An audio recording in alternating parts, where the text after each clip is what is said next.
Hello, HonestShe. I'm Heather. I'm Hannah, and today we have a very special guest with us, Gwen Pergams.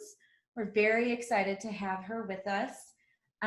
Before we get started, we just want to make it very clear that the purpose of Hello HonestShe was started to really empower women, wouldn't you say, Heather, to get out of their comfort zones in a variety of ways. And in the past, we've been focusing on women in business, creative arts, culture, women making a difference. And we wanted to really focus in on what's been going on in the last couple of weeks. We're all aware of how amazingly the Black Lives Matter movement has really gone forward and launched. And we wanted to really make sure this Hello HonestShe channel and platform was promoting, elevating, and advancing Black women and Black women in business, creative arts, culture. We really believe in promoting those women and giving them a voice. And really, we want this channel to be an extension of their voice, to really promote them and be another bridge for them to communicate what's on their mind, their heart, their soul. We 100% support Black Lives Matter, not because of the last few weeks, not as a trend in any way, but as a lifestyle, which means that's permanent, that's ongoing, and because there needs to be resolution. And so we're very excited to have Gwen with us today to have a real, honest conversation. So please join us in welcoming Gwen. Gwen, thank you so much for being here. It's so great to be here with you guys. Hey. Hey.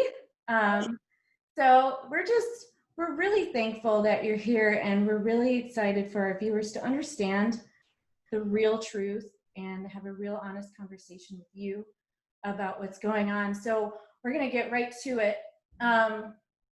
Right now, this current Black Lives Matter movement it's the largest to date. You've got people in England and other countries supporting and rallying behind what's been going on recently.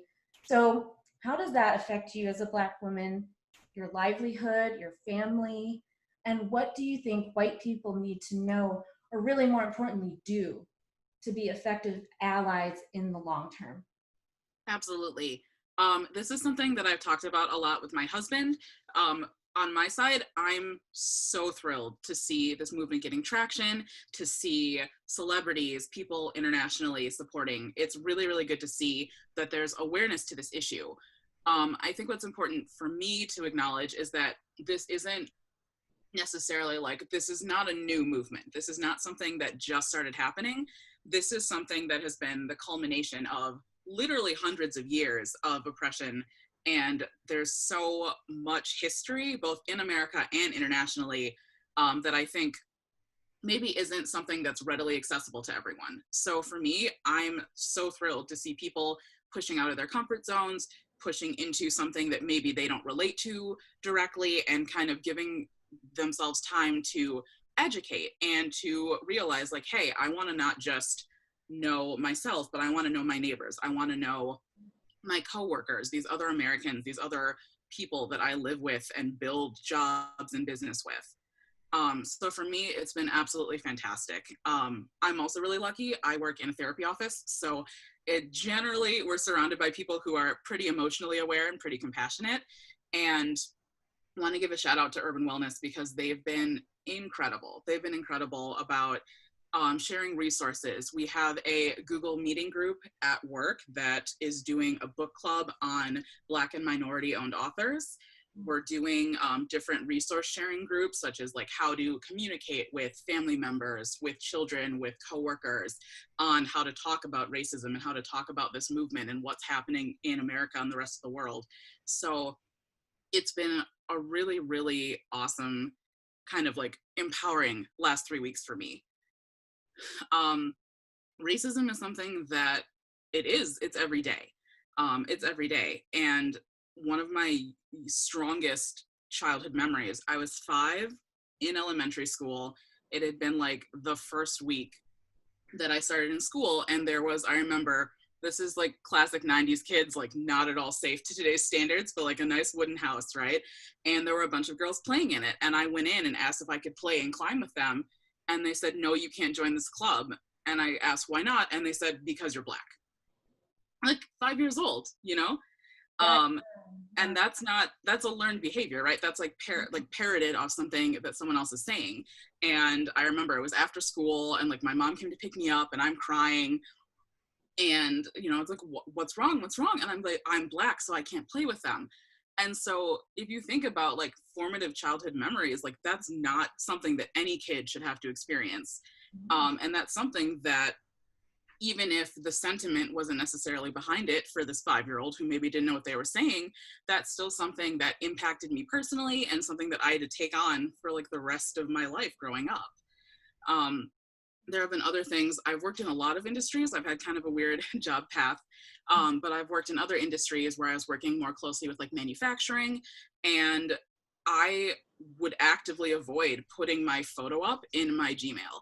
I would actively avoid putting my photo up because I knew that some of my clients who I was working with nationwide might not be as comfortable working with a Black woman. And like, it's just the things that you wouldn't think of that. You wouldn't think of that, but I'm like, I'm actively thinking, I don't want my hands in the photo with this product in case it colors the other person's perception of who I am and the quality of my work and my performance. So it's definitely something that is affecting matters of my life, every single aspect of my life. So to see other people kind of looking into ways that they can acknowledge that and ways that they can learn and grow from that is fantastic. Wow, that, you know, you brought up some really key things. That's definitely something I would have never thought about, my photo next to a product at all.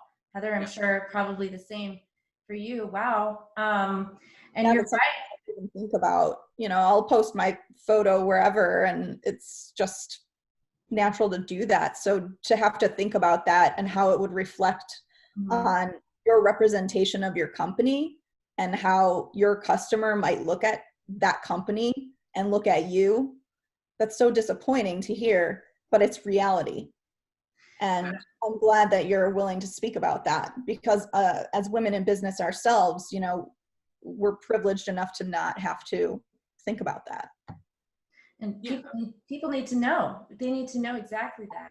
And you brought up another great point about racism being learned, you know, and just like you had to have that experience so young, that person who unfortunately at such a young age said, you can't play with us because you're Black, how are, you know, they're going to grow up now with that jaded way of thinking, and that's going to follow them. They're going to be hurting a lot of people with that very skewed way of thinking. And, you know, to think that, you know, for me, I'm about to give birth to my child. You know, there are things that, you know, I've got to be thinking about things differently, you know, to raise my child to really understand what white privilege is, and to really understand what anti-racism is. That's very powerful. But back to something you were saying, you know, in your professional sphere. So, and this goes along with what you were saying about avoiding putting your photo up. So have you felt at any point, you know, maybe it was in college or different points in your career, like you were forced to or had extra pressure to prove yourself more than any other schoolmate or candidate or even a competitor? Absolutely. So another thing that I think is somewhat unique about my perspective is I was adopted as an infant. So I was raised by white parents in like a middle-class neighborhood in Wisconsin. And so culturally, most of my formative moments and like most of my childhood moments are much more in line with what you would see with like a white child being raised at that time. I didn't really have a ton of friends who were African American. I didn't have, you know, like I didn't have that family. Like my entire extended family is white as well. So I think there was pressure feeling different, just like from a family line, and that definitely transferred over into school, into my career, and feeling like I really needed to prove myself as something different. And then you do kind of learn, you start to see people look at you a little differently, especially as you're kind of entering like high school and college.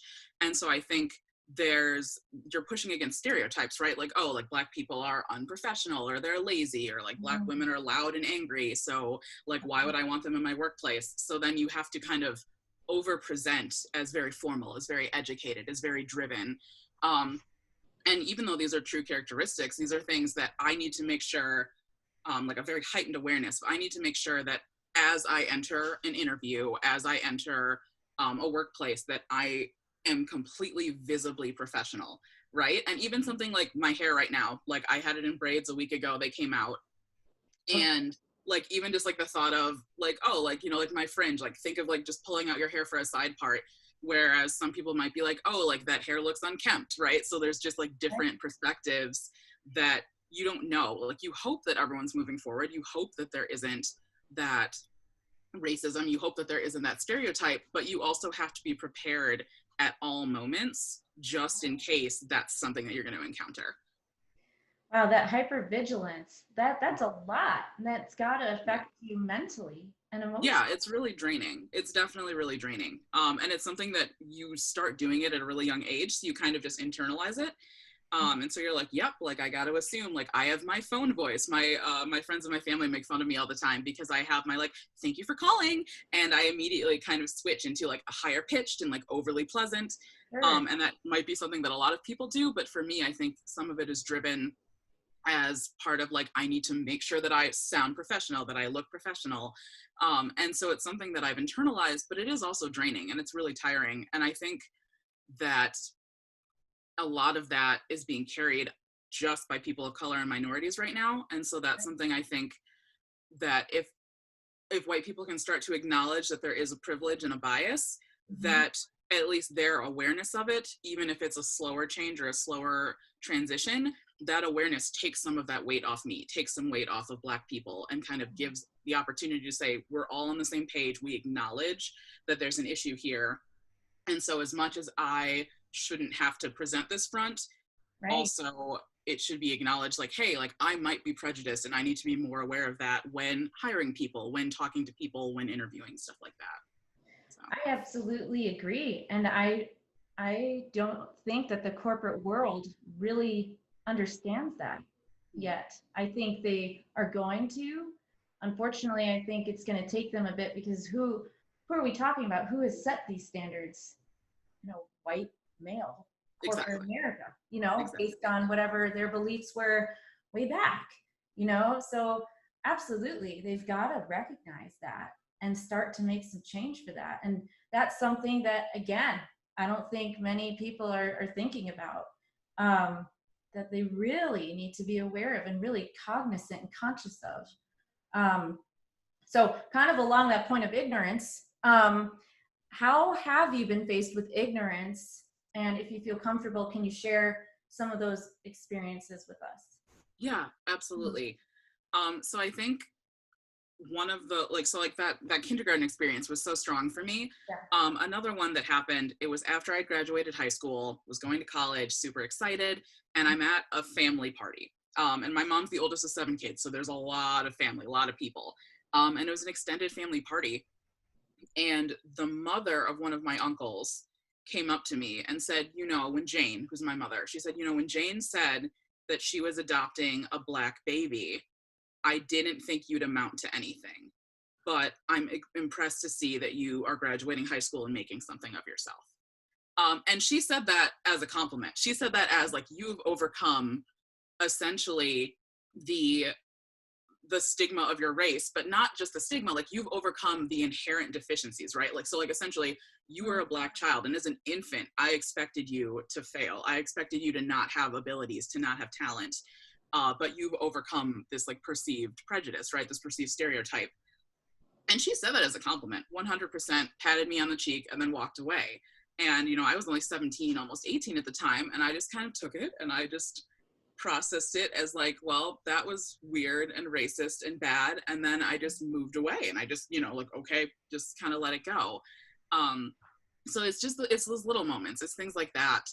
Like even from a family member, even if I'm not that close to them, like I know your son, I know his children, they're my cousins, we play together, we've celebrated together for 15, 20 years. And so it's really hard. And then I think like from society, another one of the really strong memories I have. And then I think from society, one of the really strong memories I have is it was, again, like I didn't have a lot of like support from Black friends growing up. And I finally in high school started kind of talking more with a lot more Black girls and people of color. And I had a girl who was able to do my hair. And so when she did my hair, she gave me cornrows for like homecoming or something like that. And I was so excited, right? Because it was something traditional. It was something I had seen on other Black girls. It was something I definitely could not do myself, right? And I was so excited. And I went to the Walgreens with my mom that I had gone to since I was an infant, like 100 times. And I was walking through waiting for her the prescriptions, and I was probably looking at like lip gloss or makeup, right? And then I turned around and realized there was someone following me through the store. So the manager saw me, who I picked up prescriptions there at least once every 2 weeks, right? And didn't recognize me, but because I had cornrows, right? Something traditionally Black, traditionally maybe like ghetto, hood, you know, like other, some type of word like that, thought she's probably stealing, and then followed me through the store. And it's just those situations that like at the time you just brush them off and it's part of day-to-day life, but like this is every day. This is every single day. Yeah. So it's just, yeah, there's just like, it's like these microaggressions, right? These like really little things that, did anything come of that? No, like she didn't grab me. She didn't say like, hey, put that back because I didn't pick anything up, you know? So there wasn't anything like that you would maybe traditionally be like, this was harmful, but it still hurts. And it's still something that, again, like you start taking this with you. And I feel like the more times you're told that you're not going to be able to do something, the more times that you're told you're not good enough, the more and more you start to internalize that. And that has a lot of weight. And I mean, I think that's something that's valid for women of any color in the workplace, right? The more that we're told like, hey, well, like the men are just going to do a better job at that sale, or the men are just going to take care of this. Thank you for prepping up. You know, like the more that we're told that we can't do something, the harder it is to kind of push past that and not see that in ourselves. Absolutely.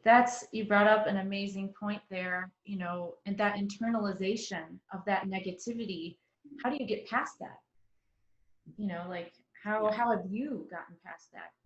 Yeah, I think it's something that I still struggle with. Honestly, I definitely have a lot of anxieties over being perceived as good enough. I'm very anxiety prone when it comes to work and work-life balance. So it's something that I have to actively work on.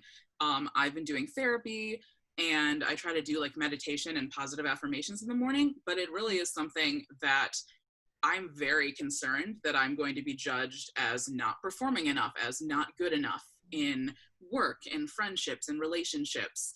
And so that's something that I think is just a lot of self-reflection. Therapy is always great. I mean, obviously I work for mental health, so I got to plug it, but like, I think it's really good to be able to talk to other people about that. And then to also be able to talk to other Black women about that, but also to just other women in business and other women in general. You're so right. I think Black women in general, especially, you know, all of us are told that a lot. Just the other day, we've experienced some things where a man would say the same thing, give the same advice that one of us would give, and then, oh, we'll believe him and go with that route. Yeah, absolutely.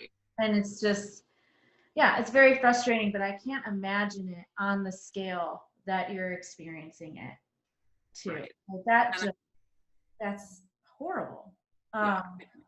And to carry that with you, you know, and to have to fight that from such a young age to something that's not going away. And something we were talking about the other day is, you know, when you see what happened to George Floyd and other people in the news, I think the temptation to think is, oh, that event happened, it's so sad, but that's happening every day.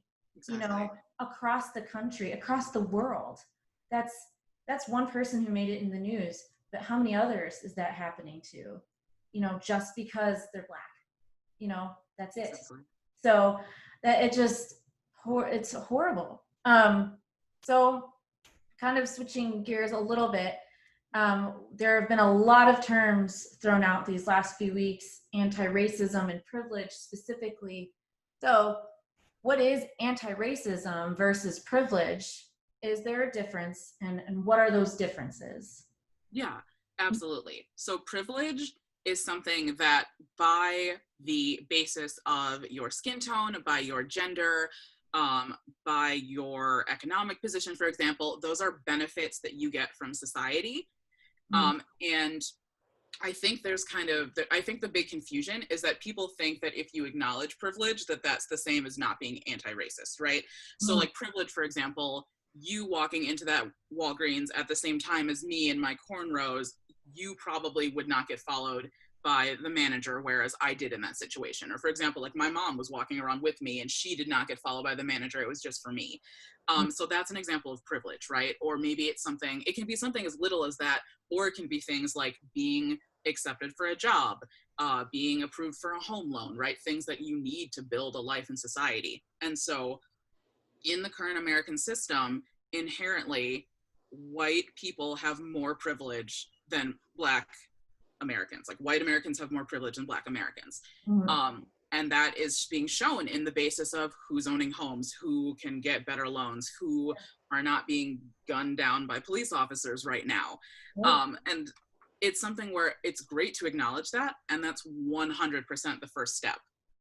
But acknowledging it isn't an action, right? Like it's not going to change anything. Saying like right now, there's people, these shootings have been happening for years, for decades, for a generation, for multiple generations. And it hasn't changed, because acknowledging that something's happening and it's wrong, and that it's easier for you to, like, acknowledging that privilege isn't going to stop violence, and it isn't going to stop the inequity that's happening in America. And so being anti-racist is actively taking action. It's taking action, essentially. So it's actively pushing forward to change local, national laws. It's stepping up for your community. It might be even you're at the grocery store and you see someone acting inappropriately, acting racistly or aggressively towards a person of color. It might be acknowledging, hey, I have the privilege that I'm probably not going to get yelled at by this person, and stepping in and stopping that conflict or trying to transfer attention to you, right? So there's so many ways that you can be anti-racist, but they are all action.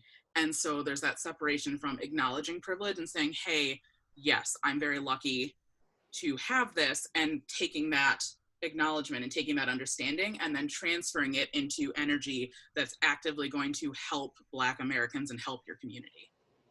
That's excellent. Absolutely excellent. Being anti-racist is a verb. It's not a noun. It's it's not a state of being. It's something you've got to do. And I think we're seeing a couple different kinds of people here regarding white people. We've got those that are like, yeah, Black Lives Matter. I can change my profile picture. We've all done that. And then there are going to be those that take it a step further and a step further, and not just a one and done deal. Like as we said at the beginning, this is a lifestyle. This movement, it can't stop here, and it shouldn't. Like you've been saying, these shootings, this mistreatment has been going on for years. Slavery started, 400 years ago or so. And it's been a fight, unfortunately, ever since. These verbs, this lifestyle, it's got to keep going. We've got to be able to keep pushing forward and not stopping. So, and this is a very similar question, but how can people be or show their anti-racism while educating their family and friends and leading the way, being that bridge, like, hey, this way, we've got to push forward for this change.